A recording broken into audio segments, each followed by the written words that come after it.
Hi అండి. నేనైతే మక్కలు దింపేటందుకు వచ్చినానండి. ఇలా మేమైతే ఇప్పుడైతే టిఫిన్ చేస్తున్నామండి. లేస్తున్నాం. మేమైతే లేచినాం. వాళ్ళు అయితే దింపుతుర్రు, ఎందుకంటే అక్కడ టిఫిన్లు అయితే వచ్చినాయి.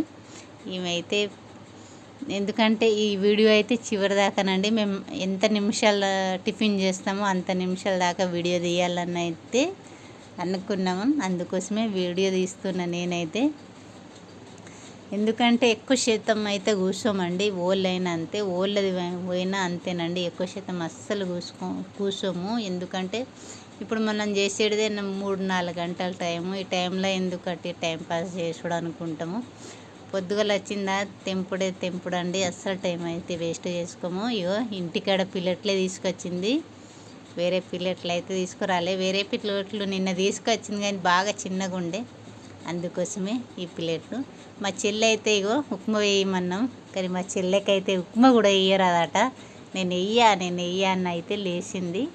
ఇంటి ఆమెనే ఉప్మా వేస్తుంది. మాకైతే రోజు ఉప్మాని వండుకొస్తుందండి. కానీ ఉప్మా వండుకొస్తుంది కానీ మంచిగా వండుకొస్తుంది. టేస్ట్ కూడా మస్తు ఉంది.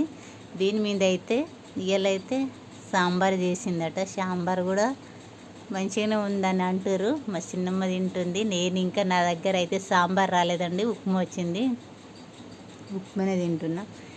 ఎందుకంటేనండి అసలు టైం ఎందుకు వేస్ట్ చేసుడు అనిపిస్తుంది మాకైతే. 2 నిమిషాల కన్నా ఎక్కువ అయితే అస్సలు కూర్చోమండి. ఓళ్ళదైనా అంతే, ఓళ్ళది పోయినా అదే టైము, అదే లెక్క. మేము తినుకుంటూనే ఉంటామండి. లేచి పోయేటోళ్ళు అయితే పోతారు. కొంచెం లేటుగా తిన్నోళ్ళు అయితే అసలు పోతారు లేచి. నేనైతే వీడియో తీస్తున్నా కదా, ఇక నా తినుడు కాదండి. లేచిపోయేటోళ్ళు అయితే పోతారు. ఆల్రెడీ ఒకళ్ళు లేచిర్రండి పోయేటందుకు. నేను తినుకుంటూనే ఉన్నా. దవ్వ మింగుతారండి మింగేటోళ్ళు అయితే. ఇక ఆమెనే లాస్ట్ అండి. మా అన్న తినుడు అయితే ఆమెనే లాస్ట్. మేమందరం తిన్నాము. ఆమె అయితే అల్లరి లేకుండా తిన్నది. మునుము మీద పోయేటోళ్ళు అయితే పోయిర్రు. ఈమె అయితే లాస్ట్ అండి. బాయ్. మరి నేనైతే పోయి మునుము పట్టాలి.